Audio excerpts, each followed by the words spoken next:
20 rainbow roads, over 3 decades of challenge, chaos, and pure karting dreams. Whether it's no rails, gravity-defying loops, or launching via cannon, each one pushed boundaries and spilled loads of bananas. Today we're ranking every single rainbow road in Mario Kart history, from the pixel past to the shiny present. Strap in. What's up, racers? It's Abdallah here, and I've driven, drifted, and maybe even fallen off every rainbow road in the franchise. And guess what? You can watch every race in my playlist right after this video. Plus, if you want pure nostalgia, go watch the full video, Evolution of Rainbow Road from 1992 to 2025. Every lane, every loop, every fall, in back-to-back glorious detail that'll make you the most competent judge when it comes to ranking these rainbow roads alongside me. Alright. Let's rev that engine. Let's first break down how we're judging these iconic tracks. We're judging every rainbow road based on 3 pillars: course design, innovation, and aesthetics. Now, when it comes to course design, that covers how fun or difficult it is to race on. Are there shortcuts? Is it an interesting layout? Does it feel like a bland ride through space? Now, innovation looks at how much each course brought something new to the table. Did it introduce new mechanics, visuals, or gameplay that hadn't been done before? And aesthetics is all about visual impact. Rainbow Road is supposed to be the grand finale of every Mario Kart game, so it better look the part. Alright, let's start the countdown. Super Mario Kart SNES Rainbow Road. This is where it all started. The very first Rainbow Road was a no-rail, high-stakes battlefield. One wrong move and you're falling off into the void. It had a checkerboard rainbow pattern with minimal background, basically just a black sky and a few flashy lights. Despite the simplicity, this track did something no other Mario Kart course had done before. It demanded perfection. However, today, it feels a bit dated. There's no real elevation, no alternate routes, and aesthetics are a bit lifeless by modern standards. It's a relic of its time, important but clunky. That lands it firmly in the D tier. Mario Kart 64 N64 Rainbow Road. This track is long, like seriously long. Each lap took over 2 minutes unless you pulled off the iconic shortcut by jumping over the fence early in the lap.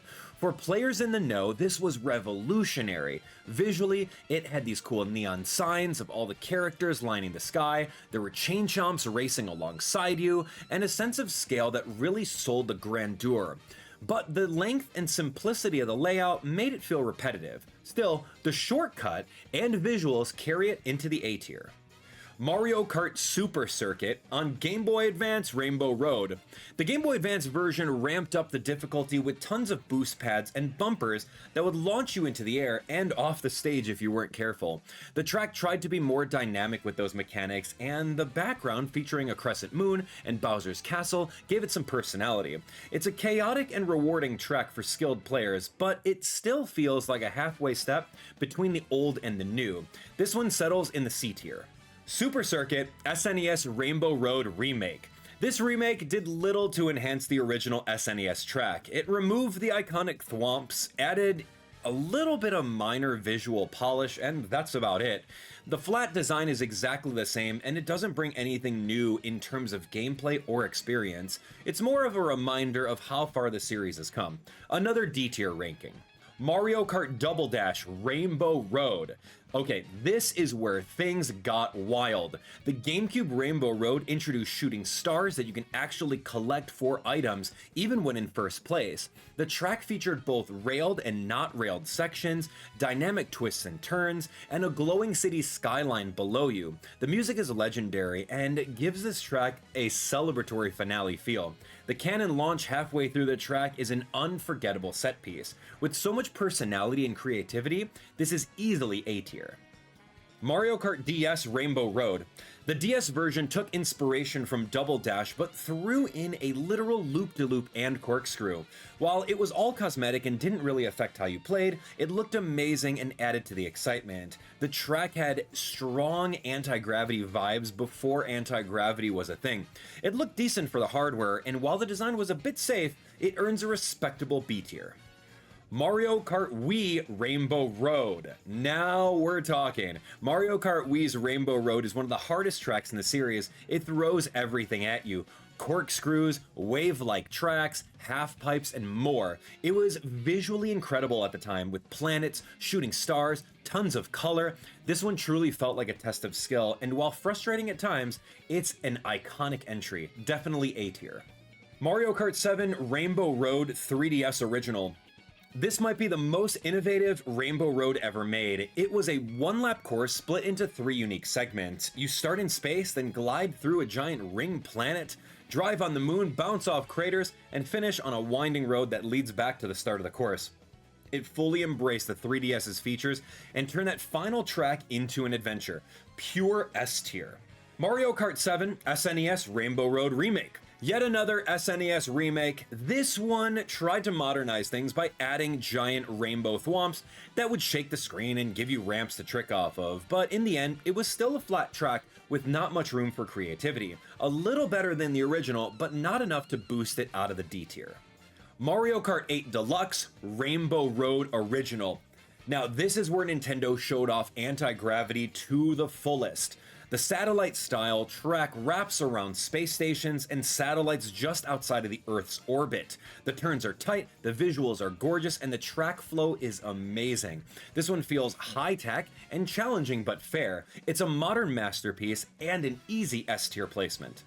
Mario Kart 8 Deluxe SNES Rainbow Road Remake.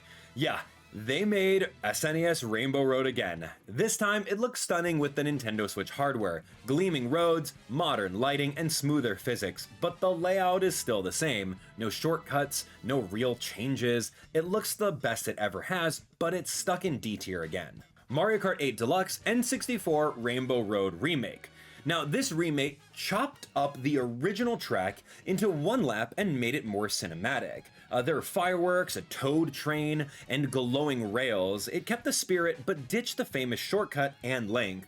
The result is a beautiful homage that plays well, but lacks that iconic feel. B-tier placement. Mario Kart 8 Deluxe 3DS Rainbow Road Remake. Visually, this is an upgrade, no doubt, but if you played the original, you'll miss the 3 big shortcuts that are now gone.